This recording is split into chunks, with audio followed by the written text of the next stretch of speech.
Most companies pricing out an offshore Vue.js hire do the exact same thing.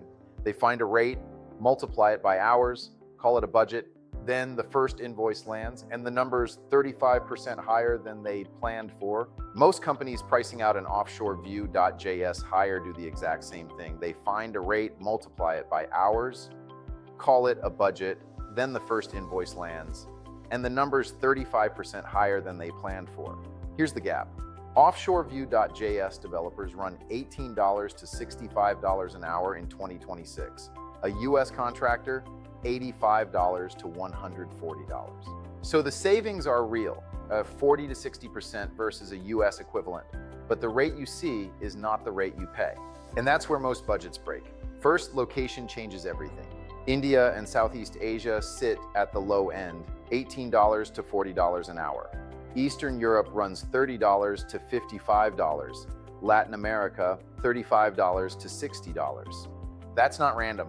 You're paying for different things in each region. Eastern Europe has the deepest Nux 3 talent pool. Latin America gives you time zone overlap with the US. Southeast Asia gives you the lowest number on the page. Pick the trade-off that fits your team, not just the cheapest line. Now the part that wrecks budgets. The quoted rate is not the all-in cost. Add 30 to 40% on top. That covers overhead, oversight, ramp time, and the gaps a rate card never shows you.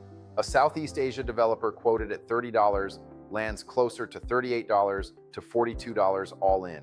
Eastern Europe, $58 to $65. Still a fraction of US cost, but if you budgeted the sticker rate, you're already over. Budget the all-in number, always. Let's zoom out to a full year. A US in-house mid to senior Vue.js hire, $140,000 to $175,000 in year one. Southeast Asia, all in, $55,000 to $70,000. Eastern Europe, $80,000 to $100,000. Latin America, $80,000 to $105,000. That's a gap of $70,000 to $115,000 per developer, per year. On a team of 3, that's not a line item.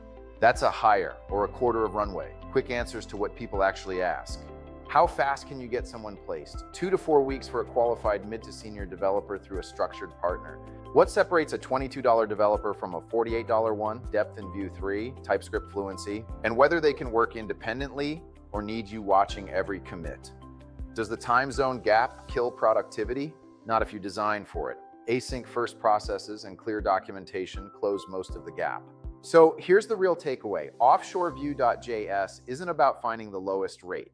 It's about budgeting the true cost and matching the region to your stack. Do that and the savings hold up. Skip it and the first invoice teaches you the hard way. If you want to skip the guesswork, tell us your stack and we'll match you to pre-screened Vue.js candidates. Links in the description. Let's get you the right hire.